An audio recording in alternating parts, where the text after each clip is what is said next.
درود بر شما دوستان گرامی. آراد هستم از انگلیش و پرژنز. امروز توی این ویدیو میخوایم به موضوع آزمون بیوان بپردازیم. آزمون بیوان چه آزمونی هستش؟ پیش از این آزمون لایف این یوکی رو با هم دیگه کار کردیم، چگونه لایف این یوکی رو بوک کنیم. بعد توی آزمون چه پرسش هایی میاد و اینها رو با هم کار کردیم. پس از اون بیوان رو چجوری رزروش کنیم رو هم ویدیوشو هست که چجوری بریم و یه امتحان رو بوک کنیم، رزرو کنیم.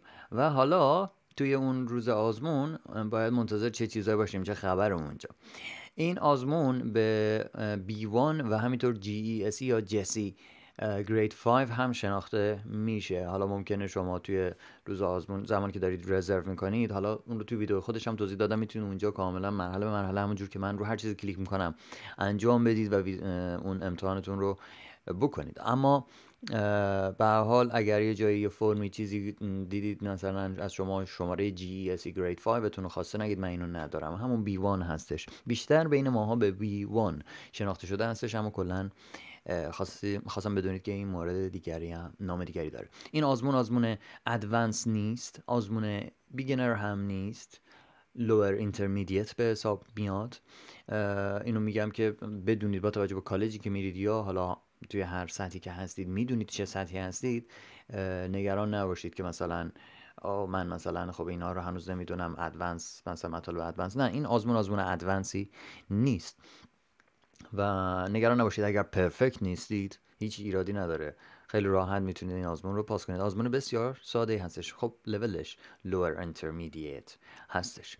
و مورد دیگه این که این آزمون فقط سپیکینگ و لیسنینگ هستش و ریدینگ و رایتینگی در کار نیست.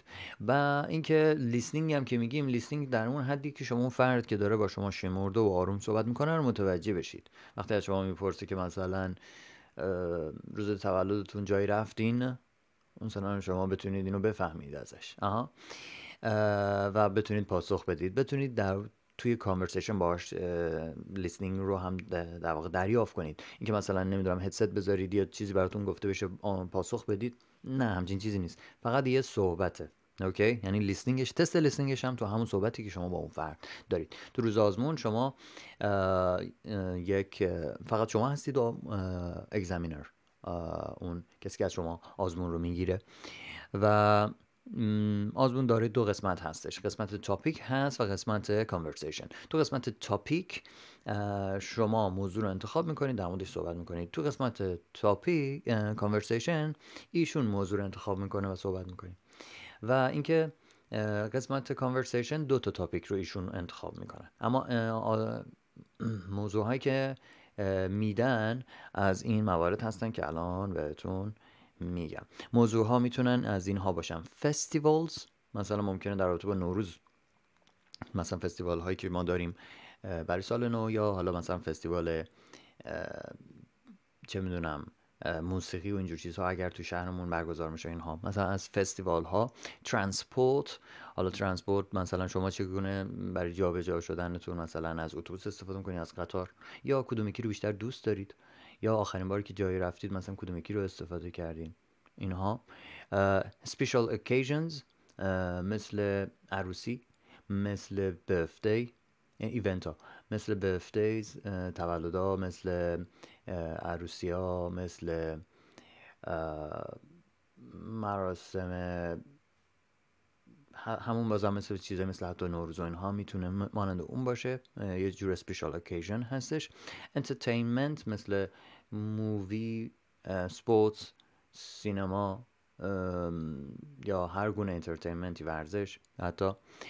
میوزیک، recent experiences، تجربیات recent، این اواخر شما، مثلا نمیدونم این آخر کلاس رقص مثلا رفتید ثبت نام کردید، مثلا این اکسپریانس شماست، ریسنت اکسپریانس شماست. مثلا میپرسه ازش مثلا این آخرها چیز جدیدی، دست به کار جدیدی شدید، هابی جدیدی داشتید و شما میتونید در مورد این صحبت کنید، حالا هر کاری که مثلا این آخرها داشتید.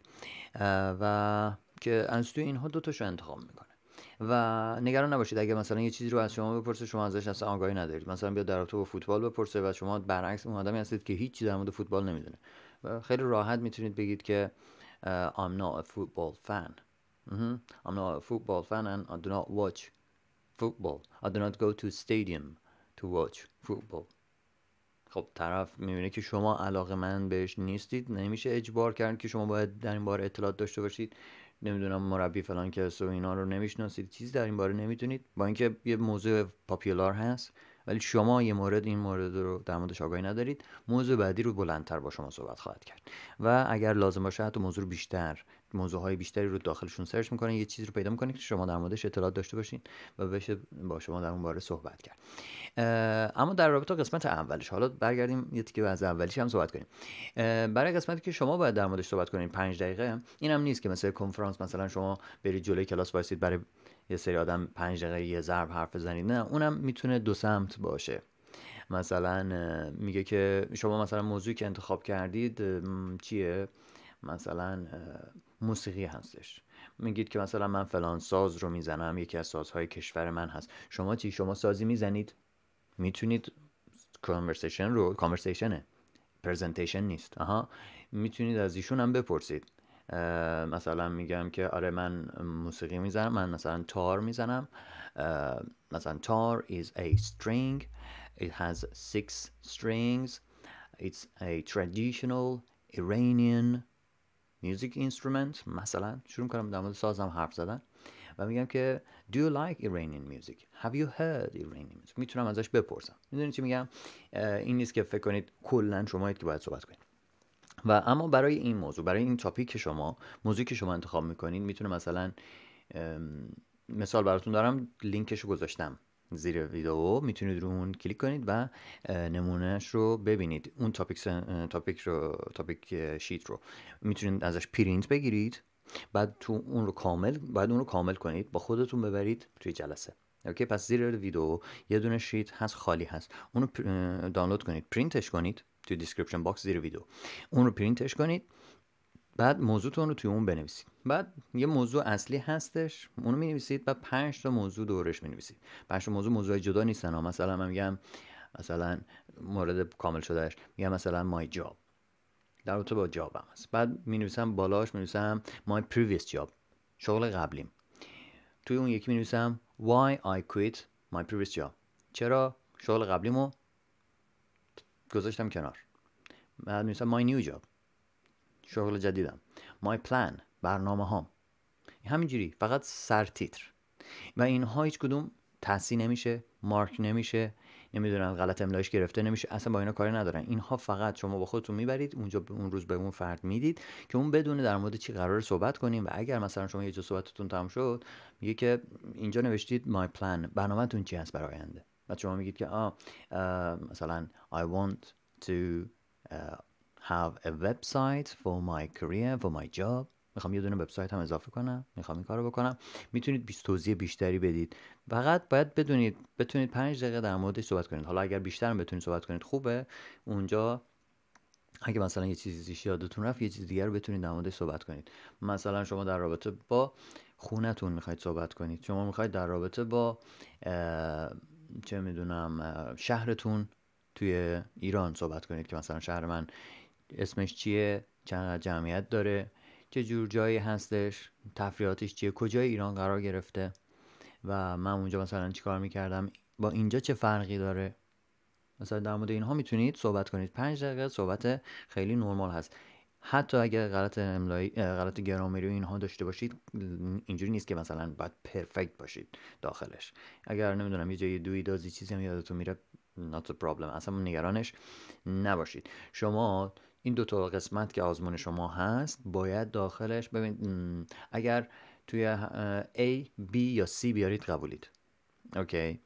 اگر حتی توی یه دونش مثلا C بیارید، توی یه دونش D بیارید، بازم قبولید. اوکی، فقط تو دوتا نباید D بیارید. اوکی، در واقع نمرش A B C D. اوکی، شما اگر A B C از مثلا اون تاپیکی که میبرید و صحبت میکنید بیارید، A B C از اون چیزی که اون فرد با شما صحبت میکنه بگیرید، باز قبولید. حتی اگر یه دونه رو D بگیرید و اون یکی رو A B یا C بیارید، باز قبول هستید. پس نگرانش نباشید. آزمون بسیار ساده هست، ضمن اینکه شما میتونید اونجا امتیاز پایینه رو هم بیارید باز مسئله نیست، فقط 2 تا دی نیارید، همین.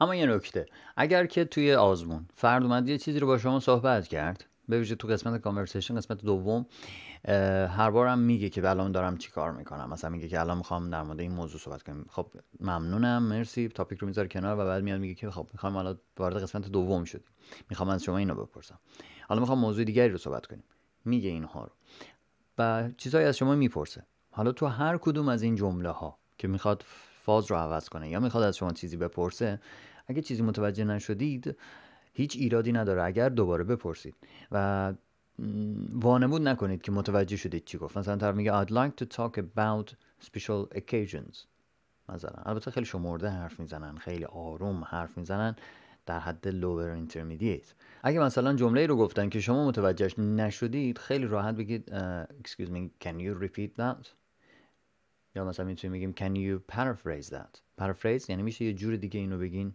حالا مثلا repeat همونو دوباره میگه، اما میگیم paraphrase that یعنی اینکه من اینو که گفتم متوجه یه جور دیگه توضیح بدید ببینم چی میگین، همینو ولی تکرار نکنه جملهش رو.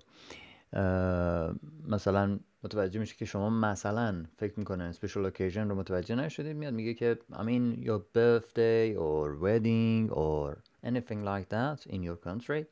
میاد توضیح بیشتری میده تا شما رو کمک کنه. به این ترتیب وانمود نکنید که قضیه رو گرفتید، وگرنه تو قسمت لیسنینگ نمرتون از بین میره، اون گریدی که باید رو به دست نمیارید، چون متوجه میشن که شما اون فرد، من وقت اگزامینر وقتی حرف میزنه شما نمیشنویدش، اوکی، لیسنینگ شما اینجا امتیاز نمیاره. اما وقتی که بگید تکرار کنید و دوباره تکرار کنید یا بگید یه جور دیگه برام توضیح بده و بعد شما اون متوجه بشید، خب متوجه شدید، ارتباطتون رو تونستید برقرار بکنید. به این ترتیب درسته یه بار متوجه نشدید ولی خواستید که دوباره تکرار کنه، این ایرادی نداره. پس اصلا نگران این که مثلا من ازش خواستم که تکرار کنه همچین موردی نباشید. پس اگر چیزی رو متوجه نشدیم دوباره بپرسیم، این نکته هستش. و اینکه پاسخ کوتاه ندید. Do you like music? Yes. خب نه، اون که نمیخواد مثلا حالا با شما آشنا بشه، میخواد که شما صحبت کنید، اوکی. به این ترتیب شما وقتی میگید که مثلا do you like music، مثلا آره میگید yes I like different types of music, I like my مثلا I like my country's music as well، موسیقی کشورم رو هم دوست دارم. میتونید حتی میگم از وسطش ازشم بپرسید have you heard of that، یا مثلا do you like eastern music، مثلا موسیقی شرقی رو دوست دارین، هر چیزی. میتونید صحبت رو ادامه بدید، فقط با yes or no و I don't know و نمیدونم maybe و اینا پاسخ ندیم، پاسخ کوتاه ندیم، پاسخمون رو یه مقدار طولانیش کنیم. قرار هم نیست بشینیم دیگه همینجوری یک ضرب صحبت کنیم براش، ولی حداقل یه جمله یا 2 جمله رو صحبت بکنیم در مورد اون چیزی که نمیدونیم، اما حداقل مثلا یه جمله صحبت کنیم. اون چیزی هم که میدونیم حالا میتونیم اون بلندتر صحبت کنیم، کلک قضیه کنده بشه بره. دیگه اینکه شما باید از اگزامینر بپرسید، غیر از این که حالا توی صحبتتون میتونید صحبت‌های پاسکاری کنید، بدید و بگیرید، یک جا یا 2 جا توی آزمون فرد میگه که do you have any questions for me. خیلی ساده همین رو باید از شما بپرسه. یعنی غیر از اون که شما اونایی که حتی ممکنه میگم کل صحبت شما پاسکاری باشه، بپرسید و بگید و بپرسید و هر چیزی از شما میپرسه شما بگید شما چی، ازش دوباره از خودش هم بپرسید. منتها یه قسمتش هست که جزء تیک مارک هست، یعنی فرد باید این رو بپرسه تا تیک بزن که این رو هم پرسیدم، و اونم میاد میگه که do you have any questions for me. مثلا موضوع صحبت شما چی بوده؟ means of transport. از شما پرسیدی که what type of مثلا transport do you like، مثلا هر چیزی، یه جمله ساده ای مثل این، میگه چگونه مثلا ترانسپورتی رو شما دوست دارید. بعد شما مثلا در پایان میاد میگه که do you have any questions for me، و شما نباید بگید که oh no thank you، نه باید یه چیزی ازش بپرسید و اونجا میگید که مثلا میتونید بهش بگید که do you like مثلا plane or train. خیلی ساده، خیلی مسخره، ولی خب همین، یه همچین چیزی. اصلا استرس نداشته باشید، اصلا خودتون اذیت نکنید، چیز بسیار بسیار ساده ایه. فقط باید صحبت کنید و صحبتمون رو متوجه شید، همین. حالا در چه سطحیه اصلا مهم نیست، لازم نیست بریم اونجا و واژه های نمیدونم قلمبه سلمبه و اینجور چیزها داشته باشیم. نه، خیلی ساده. اوکی. و اینکه از شما میخوان که بیرون بمونید چند دقیقه، همونجا میان به شما آزمون پاسخ رو پروفشنال به شما نتیجه رو اعلام میکنن. همونجا یه کاغذ به شما میدن، نتیجه رو همون روز به شما میدن که پس از اون بیاید زیر ویدیو بنویسید که قبول شدین. و توی 7 روز هم براتون چیز رو میفرستن، یه مدرک از طرف ترینیتی کالج براتون میفرستن. اگر که همونی رو که من توی اون ویدیو بوک کردم شما هم بوک کرده باشید براتون میفرستن و دیگه آماده هستید برای رفتن، برای حالا سیتیزنشیپتون هست یا برای نمیتونم ستلمنتتون هست یا هر چیزی به هر منظوری که میخواید ازش استفاده کنید میتونید برید و استفاده کنید. بوک کردنش رو توی یه ویدیو گفتم. اینکه توی امتحان چه چیزهایی رو هم منتظرش باشید همینا هستن. موضوع هم که مشخصه، چه چیزهایی از شما خواهند پرسید، روی اینها یه مقدار آماده باشید، یه جمله هایی رو آماده داشته باشید که بتونید وقتی میرید اونجا صحبت کنید. تاپیک خودتون رو هم که خودتون مشخص میکنید 5 دقیقه بتونید در موردش صحبت کنید. مثلا یه مثال رو نوشتم توی چیز گذاشتم، لینک زیر ویدیو هست که مثلا من میگم که آره تو ایران مثلا راننده اتوبوس بودم، آشپز بودم، استاد دانشگاه بودم، whatever. بعد از مهاجرتم، بعد از اومدنم به انگلیس مدتی رو مثلا در فلانجا بودم، بعد اومدم توی این کار و راضی هستم، اینجا شهرم رو جابجا کردم اومدم توی این شهر. هر چیزی یه صحبت بسیار ساده، یعنی لازم نیست که خیلی بپیچونیمش و سختش کنیم. همینه کلا آزمون و سر و تهش 10 دقیقه بیشتر نمیشه و آزمون رو هم که همونجا پاسخ رو بهتون میدن. این هم چیزی که شما باید توی آزمون بیوان منتظرش باشید. و این از سمت من، اما از سمت شما منتظر خبرهای خوبتون، قبولیتون توی آزمون. و حتی اگر تفاوتی شما احساس کردید، موضوعی بود که مثلا فکر میکنید من توی ویدیو نگفتم اینها، خوشحال میشم که بیاد زیر ویدیو بنویسید. برای دوستانی که میان این ویدیو رو میبینند، کامنت شما رو هم میبینند و متوجه بشن که چیزی که من توی ویدیو گفتم مثلا درست بوده یا نه، یه چیز دیگه هم هست که باید لحاظ کنن که اونها رو به کمک شما به دست بیارن و اینجوری این ویدیو با کامنت شما کاملتر هم میشه. اوکی، این هم از آزمون B1. چیز خاصی نبود، دیدین؟ و منتظر خبر خودتون هستم. شما رو تو ویدیو بعدی میبینم. تا اون موقع پیروز و شاد باشید. بدرود.